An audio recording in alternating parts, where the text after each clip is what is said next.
sehemu ya mwisho kabisa ya simulizi inayokwenda kwa jina la Binti Rayana. Karibu msikilizaji, tuhitimishe kwa siku hii ya leo simulizi hii inayokwenda kwa jina la Binti Rayana, ikiwa sehemu ya 35.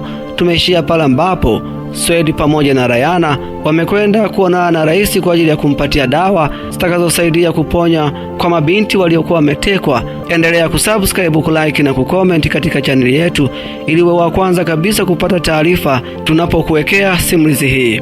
Binti Rayana sehemu ya 36. Baada ya kumaliza maongezi yao, wakarudishwa mpaka sehemu walioacha gari yao, kisha gari zilizowaleta zikageuza na kuondoka zao. Geza akatoka sehemu yake ya maficho na kujiunga na wenzake, kisha wakatimka eneo hilo kwa mwendo kasi. Kwenye kituo kikuu cha polisi kanda ya Dar es Salaam, maafisa kadhaa walikuwepo kwenye kituo hicho, huku wakiwa na shauku kubwa sana na kusikia maneno kutoka kwa watuhumiwa waliokuwepo kwenye kituo hicho. Kikubwa walichochangazwa na kutaka kujua kwa undani ni juu ya uwepo wa Inspekta Makulumula kwenye sakata lile la utekaji. Hawakuamini kitu kama hicho, walitaka kujithibitishia kwa macho na masikio yao kutoka kwa mhusika mwenyewe. Wakati huo bado walikuwa wameswekwa rumande wakisubiri mahojiano maalum yaliyohusisha maafisa wa polisi, na ilikuwa ni asubuhi ya saa 4. Muda wa mahojiano ulitakiwa uanze baada ya chakula cha mchana, na ndipo jopo la maafisa lianze kuandama wale watuhumiwa. Saa, dakika na sekunde zilizidi kuyoyoma kwa kasi, huku kila afisa wa jeshi alikuwa tayari kwa mazoezi lililowakabili mbele yao. Kutoka kwenye kichumba kidogo kilichokuwa na giza la wastani kiasi kwamba kwa mtu aliyekaa nje ya chumba hicho kutoka kwenye mwanga asingeliweza kuona kilicho ndani vizuri, lakini kwa aliyekuwa ndani angeliweza kumuona yule wa nje kutokana na kulizoea giza kwa muda mrefu. Ndani ya chumba hicho kulikuwa na watuhumiwa zaidi ya 5. Kila mmoja alikuwa macho akisubiri hatima yake inakoelekea. Hofu kubwa ilitanda kwa mtu mmoja aliyeketi kwenye pembe ya chumba kile. Hakuwa na hakika kama atakuwa na cheo tena. Ni kesi kubwa yenye fedheha kubwa kwake. Familia yake nayo bado haijatambua kitu kilichompata, na ndiyo jambo kubwa analowaza. Nani atailea familia yake? Akajikuta anatoa machozi huku akiumanisha maneno yake kwa hasira mno. Ama kweli majuto ni mjukuu. Askari walioshika bunduki zao ili hali wamechomekea sare zao kwa unadhifu wakakaribia kwenye kile chumba na kukifungua. Akamuita jina kamili mtuhumiwa mmoja. Hapo akachomoka Inspekta Makulumula aliyejawa na huzuni usoni. Ongoza huku. Askari yule akamfokea Makulumula, naye akatii bila shuruti. Akaingizwa kwenye chumba cha mahojiano, na alipopepesa macho yake akakutana na vichwa vya maafisa kadhaa pamoja na askari wengine waliopewa kazi hiyo maalum ya kuwahoji jamaa hao. Akatikisa kichwa kwa mahamaniko mno, huku akiwashuhudia baadhi ya maafisa wale wengine wenye vyeo kama chake. Upande wa maabara ya mkemia mkuu wa serikali, sehemu ambapo chupa 2 za dawa zenye rangi tofauti zilichukuliwa na kupelekwa kwa mkemia ambaye aliaminika na serikali kwenye maabara yake. Siku hiyo alitumia kwa kuzitathmini dawa zile kabla hazijatumika kwa miili ya mabinti. Alishajaribu majaribio mawili, bado haikumpa jibu kamili, na sasa alikuwa la 3. Jaribio la 3 alilifanya kifanisi, huku akiamini ndiyo jaribio linaloenda kuonesha uhalali wa dawa zile. Walihofia sana kuzitumia dawa zile kwenye miili ya wale mabinti, kwani hawakujua walioletwa walikuwa na malengo gani. Hivyo iliwalazimu kuleta pale kwa mtu wao waliomwamini katika kutatua utata ule. Baada ya kupumzika vya kutosha, akarudia tena kwenye vyombo vyake na kuanza jaribio la 4. Aliamua kufanya majaribio mawili ya mwisho, na kama itatokea kushindikana, basi atatoa taarifa juu ya ufeki wa dawa hizo. Jaribio hili la 4 lilimchukua kwa dakika 40, na hapo akaanza kuona matumaini ya mwanzo. Alitarajia alandanishe na zile damu za wale mabinti na dawa zilizoletwa, na kama italeta uwiano kati ya sumu ya kwenye damu na zile dawa, basi dawa hizo zitakuwa zipo sahihi na huru kutumika kwa mabinti hao. Yes, mkemia huyo akamaka kwa kihoro huku akirusha ngumi hewani. Ni baada ya kuona kile kitu alichokuwa anakitaka kwenye mitambo yake ya kimaabara. Ni zenyewe. Akapiga shangwe sana. Akazichukua zile chupa na kuziweka kwenye briefcase, kisha akachukua simu na kuipiga. Akatumia dakika chache sana kuongea na mtu wa simuni kabla hajakata simu na kutoka nje. Mlangoni alilakiwa na walinzi wenye bunduki mikononi mwao, wakihakikisha swala zima la usalama linakuwepo kwenye eneo lile. Akaingia ndani ya gari na safari ya kuondoka ikaanza. Upande wa Swedi na Rayana, siku hiyo walikuwa wamepumzika tu nyumbani kwao. Hakuwa na sehemu ya kwenda, hivyo waliitumia siku hiyo wacheze pamoja pale nyumbani, wakitazama sinema pamoja na kucheza magemu. Michezo ilidumu kwa muda mrefu pale sebuleni, na hapo wakajikuta wakitazamana kwa ukaribu sana kama majogoo yaliyopigana na kuchoka. Safari yao ya michezo ikapungua kasi, na sasa Rayana alikuwa amemkalia Swedi juu ya kiuno chake, ili hali damu ikichemka. Wakatazamana na kutabasamu kwa pamoja. Ukaribu baina yao ukawa mdogo sana, kwa lugha ya Kiingereza huitwa zero distance. Rayana akaita kwa sauti ya puani na kisha akazungumza, nakupenda mpenzi wangu, nakupenda pia. Swedi akajibu akimaanisha upendo wake kwake upo kama ulivyo kwake. Wakagusanisha ndimi zao na kupoza joto lenye huba. Simu ya Swedi ikaita na aliyepiga alikuwa ni Geza Ulole. Kilichomfanya apige simu ni juu ya taarifa za kualika kwenye sherehe fupi ya binti wa rais kwenye mandhari ya Ikulu. Nini? Swedi akamaka kwa mshangao, hakuamini masikio yake kabisa. Okay, si tunaenda wote? Swedi akauliza. Hapana, nyie nendeni tu, sisi watu wengine sio wa kuonekana ovyo hapa nchini. Geza akazungumza kwa sauti pana. Si kawaida yake sana Geza kujitokeza kwenye masuala kama yale. Ilikuwa lazima afanye hivyo ili kujilinda mwenyewe. Sawa kaka, wacha sisi tuende, nadhani atatoa zawadi tu kama alivyoiahidi. Swedi akamalizia kusema na kuagana na Geza. Akabaki akimtazama Rayana aliyekuwa juu yake, bado hakutaka kubanduka kifuani kwake. Baby, dawa zimefanya kazi tayari, Swedi akamwambia Rayana, naye akashtuka. Akakumbuka maneno ya rais baada ya kuthibitisha dawa zile. Ahadi ilibaki kwake. Wakakumbatiana kuangushana hadi sakafuni, huku wakicheza kwa furaha isiyo kifani.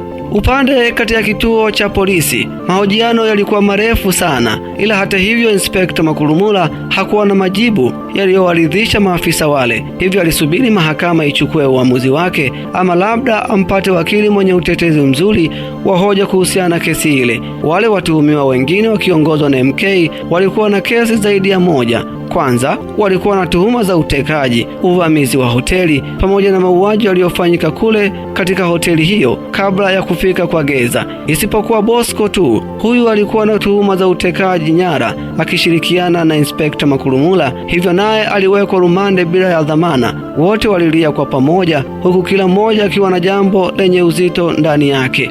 Siku ambayo ilikuwa na sura mpya kabisa mioyoni mwa mabinti hawa wawili pamoja na ndugu zao mara baada ya masaibu makubwa walioyapitia.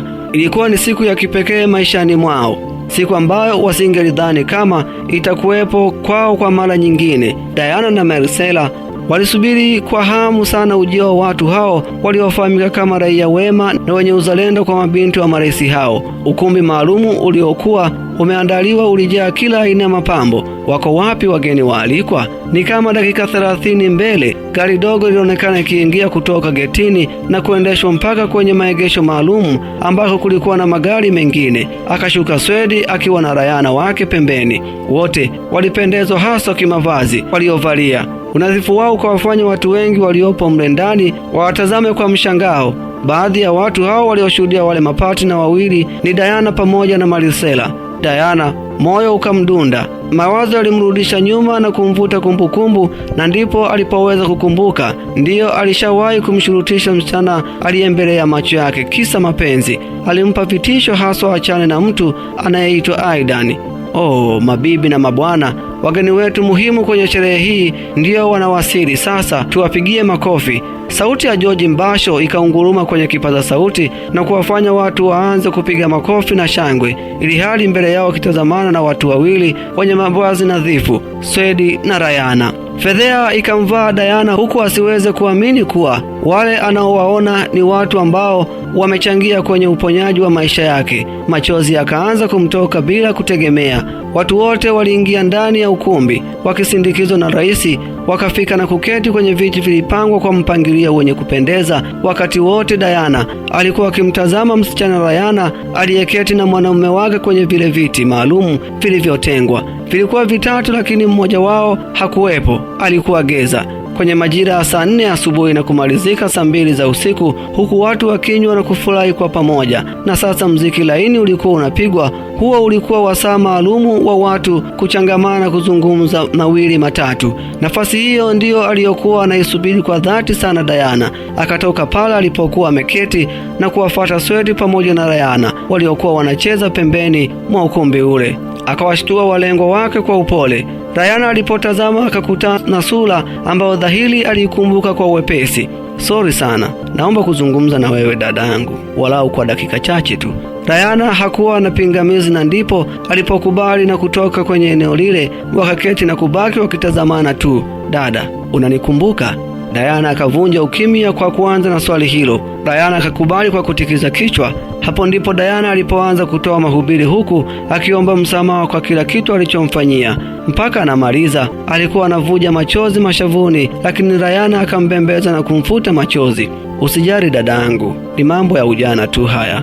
Diana hakuamini kama kweli msichana huo alikuwa na roho nzuri namna ile. Hakika alifadhaika sana kupita kiasi. Baadaye muda wa rais kutimiza ahadi yake ukawadia. Watu wote wakakusanyika na kuchukua nafasi yao, huku wakiwa na shauku kubwa na kutaka kujua nini kitatolewa kwa watu wale. Rais akachukua kipaza sauti na kuanza kusema, "Nawashukuru sana kwa ujio wenu. Pia nawashukuru vijana wangu kwa kuniponyesha wanangu. Japokuwa hawajatimia, ila nimefarijika kwa kiasi kikubwa sana.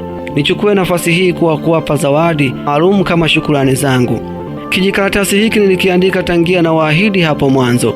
Akasoma kijikaratasi kile kwa sauti mpaka anakuja kumaliza kutaja zawadi ile. Swedi na Rayana hawakuamini masikio yao. Kilikuwa kitu cha ghafla sana kwa muda ule. Siku 3 baadaye, Geza, Swedi pamoja na Rayana walihamia kwenye nyumba zao zilizonunuliwa na rais kama moja ya zawadi zao kwa kitu walichokifanya. Hata kwenye kadi za benki zilitajwa pesa za kutosha zitakazowawezesha kuanzisha biashara zao au kitu chochote wakitakacho. "Pesa hizi naenda kuoa kifaa cheupe mpaka Mwanza mzima watambue." Geza alizungumza huku akitabasamu na kuwafanya Swedi na Rayana waangue kicheko kikubwa. Walikuwa kwenye ufukwe wa bahari ya Hindi wakipigwa na upepo utokao baharini. Ni baada ya zoezi lao kuisha, Geza akapitisha uamuzi wa kuachia familia ya Inspekta Makulumula. Wakaamua kuondoka wakiwa na gari la Swedi. Walipita nyumbani kwa Geza na kumwacha, kisha wao wakaendelea na safari yao. Njiani wakajikuta wakishangaa kitu wanachokiona mbele yao. Ni kona mbili kabla hawajafika nyumbani kwao, ndipo kundi la watu lililokuwa linapiga kelele za mwizi likija sehemu ya gari ilipo. Wakiwa kwenye taharuki ya aina yake, wakaona watu wawili wakichomoka kwa kasi sana, huku wakikoswa na mawe pamoja na marungu na kikundi cha watu kilichokuwa nyuma yao. "Ehe, jamani, Aidan!" Rayana alimaka kwa sauti kubwa, huku akijaribu kufungua mlango ili akamsaidia Aidan aliyekuwa anakimbia huku akipiga kelele.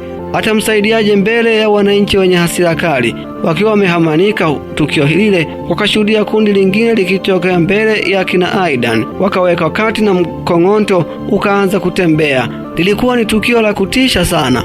Kushuhudia mtu akipigwa mawe kama nyoka ni jambo la kutisha sana. Rayana akaanza kulia mle ndani na kutaka kuchomoka, lakini Swedi alimshika asifanye kile kitu anachotaka kukifanya. Msichana kama yule angelifanyaje mbele ya wale wananchi wenye hasira kali? Muda huo walishuhudia gari ya polisi ikifunga breki pale kwenye eneo la tukio na kuwafanya watu wakimbiane kwa fujo, huku wengine wakigongana. Ilikuwa vurugu mtindo mmoja. Wakashuka polisi na kuwachukua pigwaji na kuwatia ndani ya gari lao, kisha likatimka kwa kasi. Upande wa Inspekta Makulumula, egemeo la Inspekta Makulumula kwa wakili wake halikuzaa matunda. Akajikuta akitosa jela na kupoteza kazi moja kwa moja. Ni kama ilivyo kwa wale watuhumiwa wengine, mawakili wao walishindwa kufanya vizuri kwenye kesi iliyokuwa inawakabili. Ama kweli malipo ni hapa hapa duniani. Kwanza kwa Aidan, yeye katiwa mbaloni kwa kosa la wizi. Kwa upande wa Inspekta Makulumula ambaye aliyekuwa akihujumu serikali kisa cheo chake, naye kahukumiwa kwa kujihusisha na matendo maovu katika jamii yake.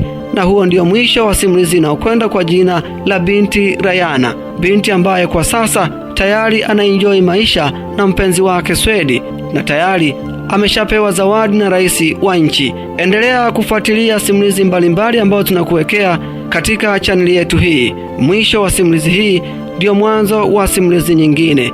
Binti Rayana tunaifunga hivyo.